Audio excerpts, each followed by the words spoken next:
İsmim Yusuf Pekmezci. Memleketim Konya, Beyşehir, Üzümlü nahiyesi. 1939 doğumluyum. İlkokulu bitirdikten sonra İzmir'e 1951'de geldim. Şu an İzmir'de oturuyorum. Askere de buradan gittim. Ticaretle uğraşıyorum. İlk mesleğim ticarette tuhafiye üzerine iştigal ediyordum. Sonra mutfak malzemesi, porselen gibi türlerden ticaret iştigal ediyorum.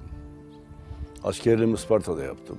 1959'da gittim, 61'de geldim. İzmir'de daha önce başkasının yanında çalışıyordum asker öncesi. Geldikten sonra şahsi müstakil iş yapmaya başladım. Evliyim. O zaman evlendim. Bir çocuğum vardı. Şu anki durumum 3 kız, 1 oğlum var. Hepsi evli. 4 çocuk oluyor. 15 torunumuz var. 4 tane de torunlarımın çocukları var şu an. Yaşım şu an 75'i dolduruyoruz. Yaş yönüyle, memleketim yönüyle yani geçmişi çok detaylı anlatmanın gereği var ve yok bilmiyorum da yani künyem olaraktan bu. Evet. Şimdi Hoca Efendi ile ilk yaşantım, karşılaşmam. Ben Kestanepazarı idariyetinde bulunuyorum. İdariyetinde görevliyim. Hoca Efendi de o zaman geldi. 66'da geldi İzmir'e. Geldiği zaman vaaz olaraktan kürsüye çıktı. Gençti, çok genç. Tabii onun öncesindeki Hoca Efendi de çok fevkalade iyi bir Hoca Efendiydi. Allah kanına rahmet eylesin. Yaşar Tonagür. Böyle cemaate etkili olan, yani güzel vaazına esasen gençleri yönlendiren, şuurlandıran bir vaziyeti vardı. Gerekli hizmetleri vardı. Biz tabii onun gitmesini istemedik. Değerli bir büyüğümüz olaraktan. Fakat o büyüğümüz, siz gelecekte buraya bir kişi göndereceğim fakat beni de aramazsınız gibi bir ifade kullandı. Tabii ki o zamandan sonra işte bir hafta, 2 hafta sürmedi. Fethullah Hoca Efendi İzmir'e görevlendirilmiş olarak bir genç vaazla karşılaştık. Tabii ki genç olması, hocaların daha yaşlı, sakallı falan olması o zaman gençler üzerinde veya toplumda hoca deyince yaşlı, sakallı böyle kişiler akla gelirdi. Ama karşımızda bir genç, bir büyüğümüzü, manevi büyüğümüzü görünce ben yaşı küçük gibi hiç etkilenmedim. Manevi ufkunun fevkalade oluşu, ben şahsım adına ben bir toparlanır gibi oldum adeta. O zamanlar da çarşı, pazarda solculuk, sağcılık akımı vardı çok. Sağcıyım cümlesiyle devamlı sokakta her gün dövüşme halinde. Esnafım. İmam Hatibi İlahiyat'ta Öğrenci Yetiştirme Derneği'ndeyim. Manevi görevimizde yapabildiğimiz kadar Allah nasip etti. Yapıyoruz. Fakat sabahlara kadar da akşama kadar dövüşüyoruz yani. İşte karşımızda yaş grubumla bir zatla karşılaşınca yaşayışı, hal ve hareketi, anlatma tarzı, anlattığı konulardaki kendisinin bütünleşmesi benim şahsıma çok etki yaptı. Hoca Efendi vaazda ilk vaazı dinledim ve ses kayıtlarını da yapıyoruz. Yaşar hocamızın da alıyorduk biz. Hoca Efendi'ni alıyoruz teyiplere. Böyle Hoca Efendi'nin anlattıktan sonra vaazdan, namazdan sonra halkta bir elektriklenme oldu. O güne kadar hiçbir cami imamlarına ve büyüklerimize böyle bir şey yapmamıştık. Yani kalkıp elini öpelim, bir müsafaha edelim gibi öyle bir şey olmadı. Şahsımla orantılı değil. Hoca Efendi'yi görüp vaaz ettikten sonra cemaate bir elektriklenme oldu. Kalktılar, herkes gidip bir elini öpme ve bir müsafaha etme. Ben birincisinde gitmedim, geriden seyrettim. Gitmediğime de bittikten sonra vaaz, dağıtım, halk dağıldıktan sonra çok üzüldüm. Keşke gitseydim diye de düşündüm. Ama ikinci hafta Ben hocamı dedim ki yaş, genç veya şöyle cami imamı gibi de bakmıyoruz. Manevi ufku fevkalade. Öyle bir yaşayışı, hareketi var. Böyle ben de vaazda cemaatten sonra gittim. Bir elini öpeyim düşüncemle yanına vardım. Caminin içerisinde. Minberde Hoca Efendi kalktı namazdan sonra ayakta. Hiç kimseye de baktım geriden. Birincisinde de elini uzatmıyor, musavat etmiyor. Sadece elini çekiyor böyle. Ben ikinci hafta girdim sıraya böyle. Hoca Efendi'nin yanına kadar ağır ağır gittim ama kendimde çok bir cesarette bulamadım yanına yanaşmayı. Manevi yönden. Böyle kalbim adeta çok heyecanlı bir böyle pat pat pat vururcasına böyle heyecanlıyım. Hocamın böyle yere bakaraktan gittim. Böyle yanına vardım. Ayak uçlarını gördüm. İşte aramda da kimse kalmadı. Böyle kaldırınca kafamı böyle içimden bir his kabardı. Hoca Efendi'nin üzerine bir atladım. Hoca Efendi beni böyle itti.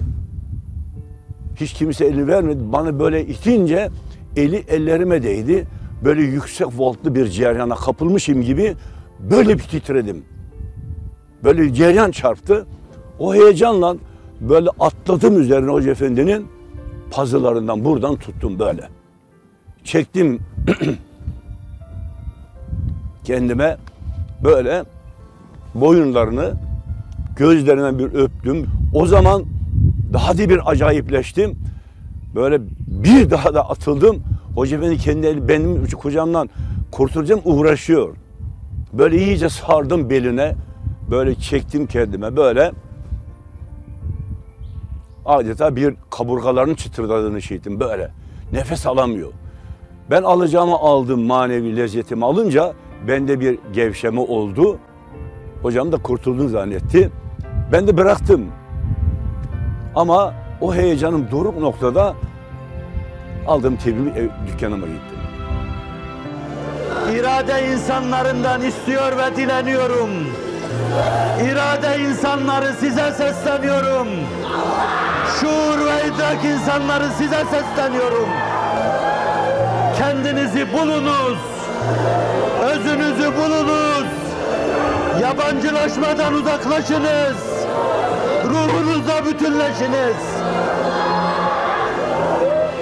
Ve sizin elinizden kapılan şeyleri istirdat ediniz. Esaretlere hürriyet getiriniz. Ağlayan insanları güldürünüz. Gözyaşlarını dindiriniz. İnsanlık bunu sizden bekliyor. Allah'ım, Allah'ım solukları duyuyorsun Allah'ım. Allah'ım hıçkırıkları duyuyorsun Allah'ım. Allah'ım yeryüzünde inlemeleri duyuyorsun Allah'ım.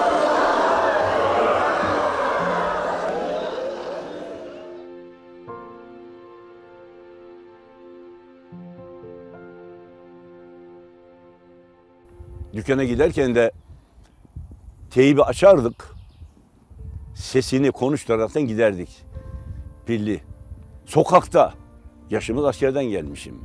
Ama bu neyin nesi vesaire hiç aklımıza gelmezdi. Sokakta giderken şu an birisi öyle gitse dersi ki biraz herhalde kafası biraz ayarı bozuk.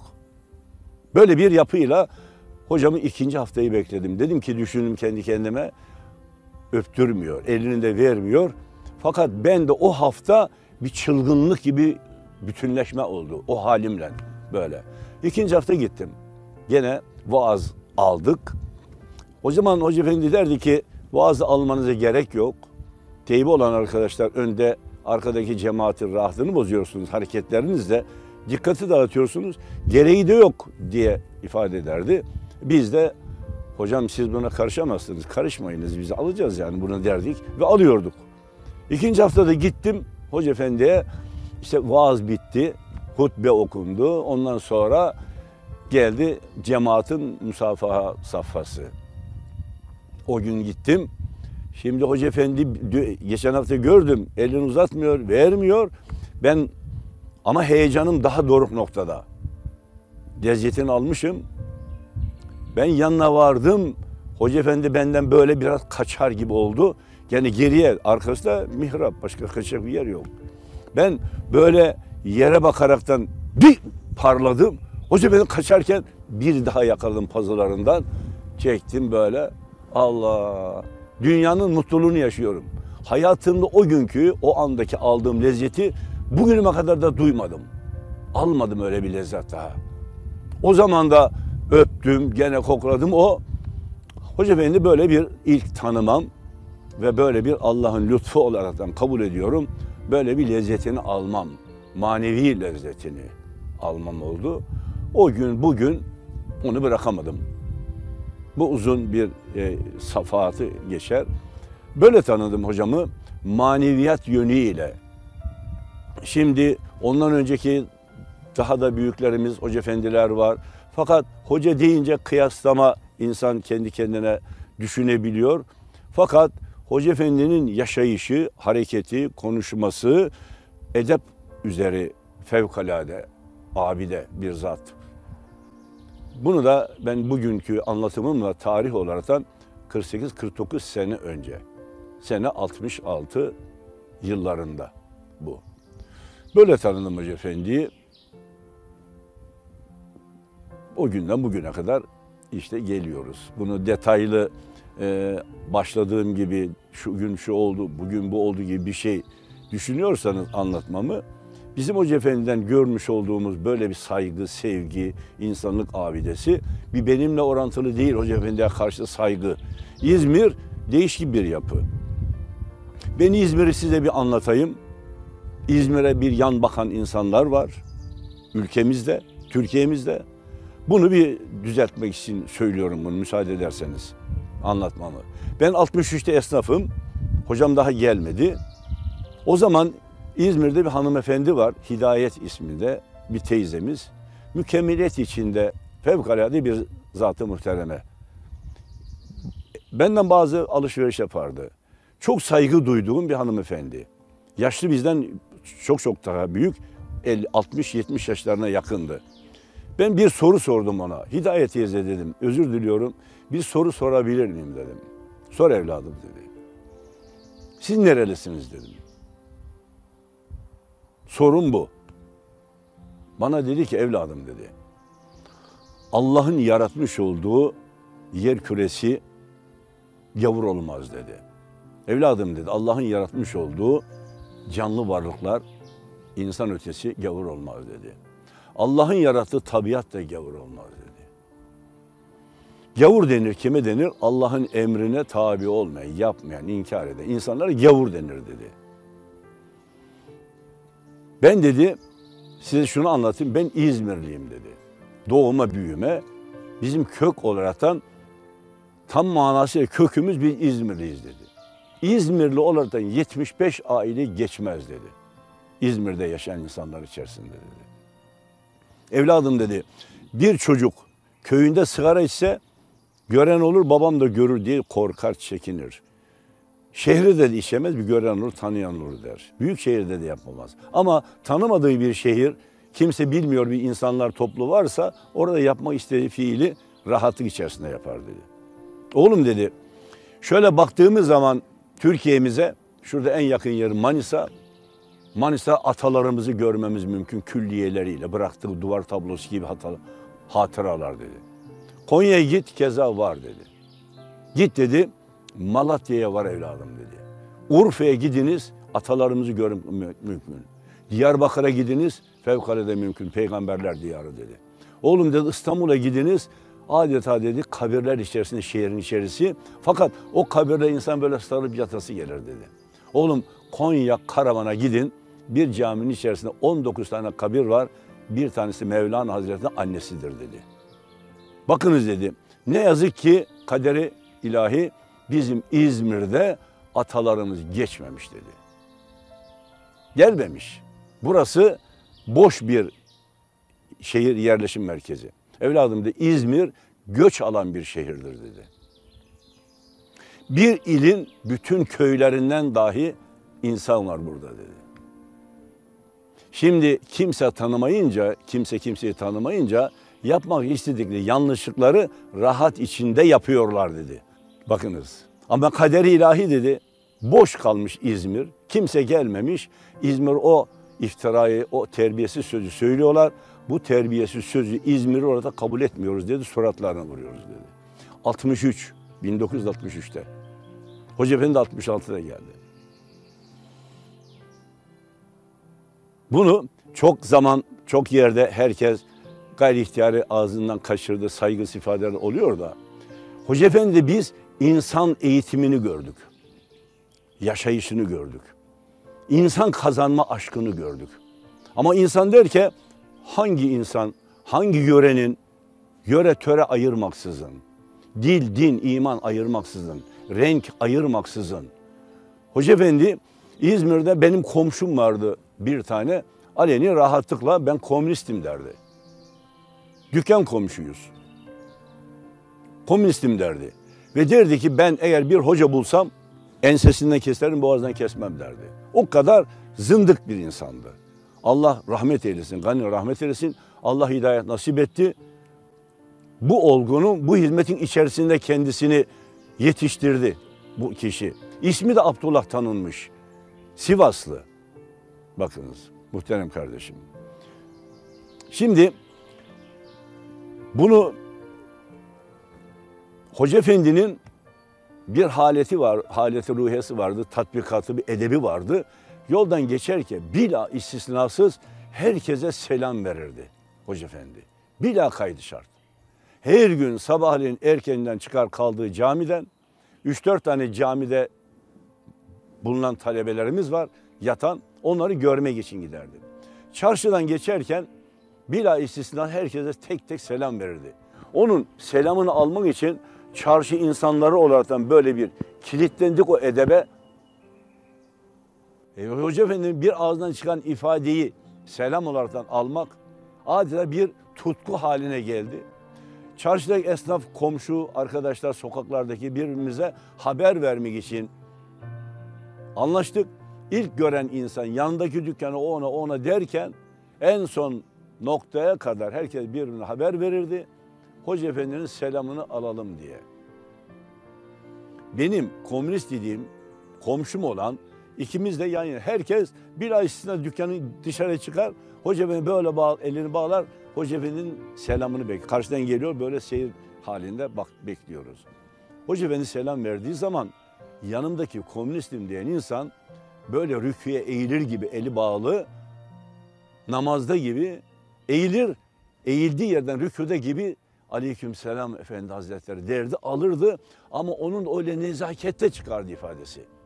Hoca Efendi böyle 20 metre falan ileri giderdi, ondan sonra sokağa kıvrılırdı. Hoca Efendi görmez noktasına gelince başını kaldırırdı. Ben de bir gün ona dedim ki dayı dedim, yaşta bizden büyük olduğu için çarşı lakabı dayı. İşte amca, teyze, hala falan der yaşlılara. Dayı dedim, hoca düşmanlığı yapıyorsun. Fethullah Hoca Efendi görünce rüküye eğiliyorsun da neredeyse bir de secdeye kapanasın geliyor. Hem bu halin, ağızdan çıkan ifade biraz riyakarlık olmuyor mu dedim. Bana dedi ki evladım dedi, siz hak ve hakikati görmüyorsanız ben size ne yapabilirim ki dedi. Görmüyor musunuz? İnsanlık ise bu zatta insanlık. Hocalık ise işte budur hocalık. Bu zatta görmüyor bir vasıf var derdi. Bir vasıf var oğlum, vasıf derdi. Görmüyor musun bu zatın halini derdi. Bakın komünistim diyen bir insanın bir selamın karşılığında geldiği nokta. İşte Hoca Efendi böyle bir zat. O gün ve bugün. Hiç değişmiş de değil. Ondan sonra Allah'tan nasip etti o zata, o samimi duygularından hidayet nasip etti Allah'ım. Çocuğu Allah'a hamdolsun bugün vefat etti, kendisi de 1-2 sene oldu. Vefat etti. Fakat çocuğu Allah'a hamdolsun istikametini buldu. Yani insanlara giderken selam vermenin önemini anlatıyorum burada. Allah'ın mazlumlar eziliyor ve zalim mazlumun iniltisini ney gibi dinliyor. Sen bunları bizden daha iyi duyuyorsun. Yüreklerimiz hopluyor, tüylerimiz diken diken oluyor ve tir tir titriyoruz. arş-ı rahmetinin itizaza geleceği anı bekliyoruz. Zalimleri tedip edeceğin anı bekliyoruz. Bizim bellerimizi doğrultacağımız anı bekliyoruz. Sen bellerimizi doğrultmaya bizleri muvaffak eyle ya Rabbi. Binlerce, yüz binlerce insan dinliyor. Dinliyor Allah'ım. Allah'ım semi ve basirsin. Allah'ım görüyor ve duyuyorsun. Allah'ım biliyorsun. Allah'ım beni değil. Allah'ım beni değil ama Allah'ım şu feryatları da duyuyorsun. Sen bize merhamet ihsan eyle ya Rabbi. Lütfunla muamelede bulun ya Rabbi. Kereminle muamelede bulun ya Rabbi.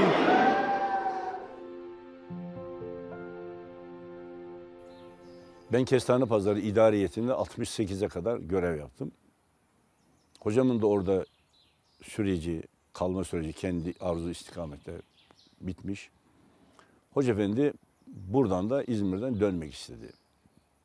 Yani başka bir il veya Erzurum'a. Biz de rica ettik Hoca Efendi'den. Kendinin bıraktığı iz, fevkaladelik, cemaatin yapısı, Hoca Efendi anlattığı konulara milletin adapte olması, böyle bir yenilik, yani insanlara canlılık geldi cemaatte. Biz de buradan gitmesini istemedik. Şahsım adına da sonsuz bir bağımlılığım var. Allah'ıma hamdolsun. Gitmememiz üzerinde ısrar ettik. Allah da lütfetti. Hoca Efendi kaldı. Biz kendimiz burada birkaç arkadaşa bir dernek kurduk. İmam Hatip ve yüksek okullardaki talebeleri himaye ve yetiştirme derneği. O derneğin amacı, İmam Hatip Derneği var. Oradaki okuyan İmam Hatip ve Yüksek İslam Enstitüsü talebeleri sosyal imkanlardan istifade ediyorlar. Olduğu kadar. Ama bir lise, bir üniversiteye veya bir ortaokula giden talebelerin elinden tutulmuyor. İhtiyacı olan talebelerden yardım görmüyor. Biz de İmam Hatip ve yüksek okullardaki talebeleri cümlesiyle açılımını yaptık. Dolayısıyla öyle bir dernek altında böyle bir faaliyet başlattık. Dernek faaliyeti. Dernekte faaliyetimiz halktan zekat, sadaka, yardım, gerek maddi gerekse ayni yardım alıyoruz. O çocukların ihtiyaçları giderilsin diye bir burs ihtiyacı olana, bir defter kalem parası gibi böyle sosyal faaliyetler başlattık Hoca Efendi ile. Hoca Efendi de akıl alıyor değil. Biz manevi bir şey sorulması gereken olduğu zaman dernekte üye değil, Hoca Efendi'ne soruyoruz. Büyüğümüzün tavsiyeleri neyse o istikamette Allah nasip etti. O gün bugüne kadar öyle devam ediyoruz. Öyle başladık biz bir şey. Dolayısıyla ben Hoca Efendi ile o zaman bir açılım yapmak istedi Hoca Efendi kendisine göre. Biz açılımın anlamını da bilmiyorum o zaman. Dedi ki mesela kardeşim de camiye bakıyoruz, genç yok. Genelde ihtiyar. Sizin burada gençleriniz nereye gider dedi. Hocam tabii ki gençler nereye gidecek? Kahveye gidiyor ve sinemaya gidiyordur. Sinema olmaz da biz de kahvelere gidelim de oradaki insanlarımıza bir şeyler anlatalım. Camiye belki gelemeyebilir, işi vardır veya gelmemiştir. Duymuyordur. Ama biz vazifeliyim, maaşımı da zaten alıyorum, adresimde falan yerde. Gelsinler bizden sorsunlar da öğrensinler deme hakkımız yok dedi. Biz insanların ayağına kadar gideceğiz, o insanlara bir şeyler anlatacağız dedi. Bu bizim yapmış olduğumuz bir fiil iş değil. Bunu Allah'ın yaratmış olduğu ilk insanlardan Adem Aleyhisselam da başlamış. Bütün peygamberler Allah'tan aldığı emri bir fiil kendisi yaşıyor ilk önce. Onu bir başkasına da anlatmak için insanların olduğu yerlere gitmişlerdir dedi. Biz de Allah'ın kulu olduğumuza göre ben devletin memuruyum, gelsin benden sormak istediğini sorsun demek için seçeneğim yok dedi. Hiç kimsenin yok. Biz de o insanlarımızın bulunduğu mekanlara gidelim, orada bunlara bir şey anlatalım dedi. Mesela kahveye gidelim dedi. Akşamları gidelim kahvelere, oradaki insanlarımıza bir şey anlatalım dedi. Ben yadırgadım. Hocam dedim, orada sigara içerler, oyun oynarlar, gürültü olur. Ve sonra millet demez mi hocanın kahvede ne işi var? Dedi ki milletin kahvede ne işi var dediğini nazar itibar alıyorsunuz da Allah ne demez dedi. Peygamberler gitmişler dedi ayaklarına kadar. Karşı taraf dinlememiş, hakaret etmişler, kötülük yapmışlar. Ama peygamberler hiçbirisi gitmekten vazgeçmemiş dedi. Allah'ın kulunun, bilenin, bilmeyeni bir şey anlatmak mecburiyetinde dedi. Biz de gidelim onlara bir şeyler anlatalım dedi. Hocam oyun oynarlar, sigara içerler falan dedim. Dedi ki sen doğuya git dedi. Camilerin içinde bile sigara içilen yerler var dedi. Sigaraya karışma, millet alışmış. Dua edelim ki bıraksın dedi. Onun için biz gidelim o insanları dışlamayalım. Evinde bir çayı yoktur veya kahvede bir çay içecektir. Veya bir arkadaşla görüşecektir. Veya bir iş arıyordur veya bir işçi arıyordur. İnsanın kalabalık olduğu yerlerde olur. Onun için bu insanlar oraya gitmiş olabilir. Biz de o insanlarımızın yanına değer vermek mecburiyetindeyiz. Allah'ın yarattığı bir kullarız. Birbirimizden üstün tarafımız yok. Onlara bildiğimiz kadar ne varsa onlara bir şey anlatalım. Belki bir şey sorarlar. Bildiğimiz varsa onları da anlatırız dedi. Bizim de onlardan öğreneceklerimiz olabilir dedi. Böyle bir açılım yaptı Hoca Efendi. Kahvelere gitmeye başladık. Bana ilk önce dedi ki bir dedi kahveciyle görüşün. Müsaade ederler mi dedi. Konuşmamız için. Bir görüşünüz dedi. Ben de gittim bir kahveciyle İzmir'in Buca istikametine giderken orada bir mahalle içerisinde böyle yol güzergahını gelip geçerken görüyordum. O kahveciye girdim. Dedim ki kardeşim akşamları siz kaç tane çay satıyorsunuz dedim. Ne yapacaksın dedi. Ya bir şey anlatacağım size de onun için dedim. Seni ne ilgilendirir dedi ben kaç çay sattığım dedi. Ya ben bir noktaya geleceğim. Ben soruyorum kaç marka atıyorsunuz dedim. 300 dedi. Siz 300 tane çay satıyorsunuz akşam öyle mi dedim. Evet. O zaman 300 de biz verelim içmeden. Burada bir zat gelecek burada konuşacağız akşam. Onun için. Adam cevap vermedi. Ben herhalde olmaz gibi kabul ettim. 600 olsun dedim. Adam gene cevap vermedi. Dedim ki 900 olsun dedim. Adam bana dik dik baktı kahveci. Kardeşim dedi ihaleye girmiş gibi ne artırıp duruyorsun dedi. Adam bir çay içiyor. Sabaha kadar konuşuyor. Ne konuşsa konuşuyor. Niye bu kadar para veriyorsun ki dedi. Gel de otur çayını iç içime ne konuşursan konuş dedi. Sen onu ilgilendirmez. Sen buna evet ve hayır cevabını ver dedim. Gelin konuşun dedi. Bir şartımız var dedim. Hocamdan daha önce ölçü aldım done. Çayların içsinler, kahvelerin içsinler de oyun oynamasınlar konuşma esnasında. Gürültü olmasın yönüyle. Dedim bir şart. Bunlar sizin müşteriniz. Yani konuşma esnasında yarım saat sürer veya sürmez veya 45 dakika olur olmaz. Yani oyun oynamamalarını siz onlardan rica edeceksiniz. Biz söyleyemeyiz. Sizin müşteriniz. Tamam dedi adam kabul etti. Dedim al parasını. Acelen ne? Sen sattığını ben de aldığımı bileyim dedim. Kabul etti adam. Ben döndüm. Hocama gittim. Hocam dedim bugün akşama müsait bir kahveyle anlaştık. Buca'da giderken dedim sol tarafta. Böyle hadise oldu. Hocam çok az karıştırmışsın. Kahve hazır dedim. Oraya gidebilir miyiz? Hocam çok heyecanlandı. O zaman ring servis otobüs dolmuş da yok. Kendi arabalarımız da yok.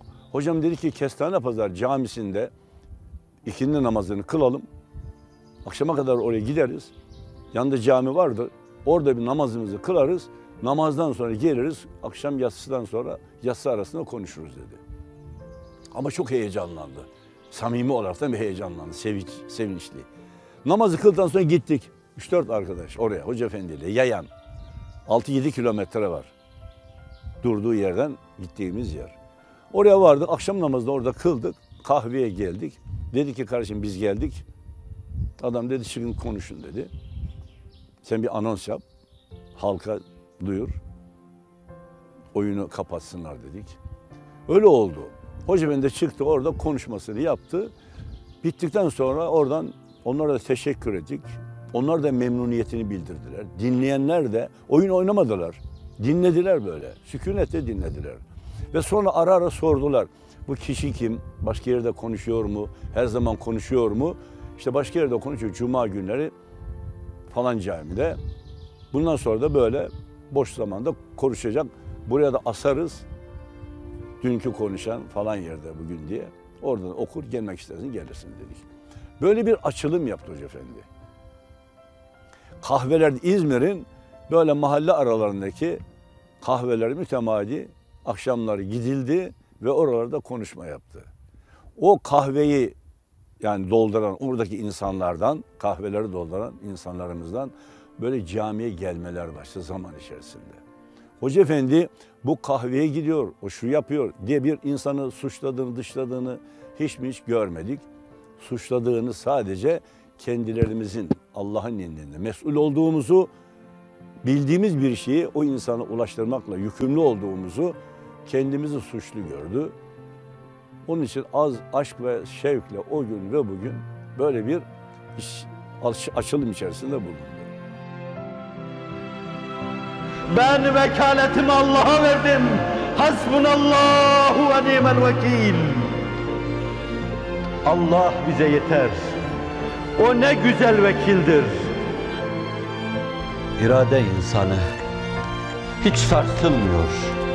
Karşısına ateş dahi çıksa, kandan irinden deryalar dahi çıksa, dikenli tarlalarda dahi gezdirilse, hiç tavır değiştirmiyor. Hedefim nedir benim? Şu insanlığın ruhuna ruhumun ilhamlarını boşaltmak mı? Onlarda İslam adına bir heyecan uyarmak mı? Vazifem bu ise beni buraya mürahhas olarak gönderen Melikim, Malikim, Sultanım bunu benden bekliyor ve istiyorsa bana zaten başkasını yapmak düşmez. Hasbunallahu ve ni'mel vekil. Teslim olan necat bulur. İman teslimi, teslim tevekkülü, tevekkül saadeti dareyni netice verir. İbrahim daha oraya düşmeden evvel Allah çoktan orayı berdüselam haline getirmiştir.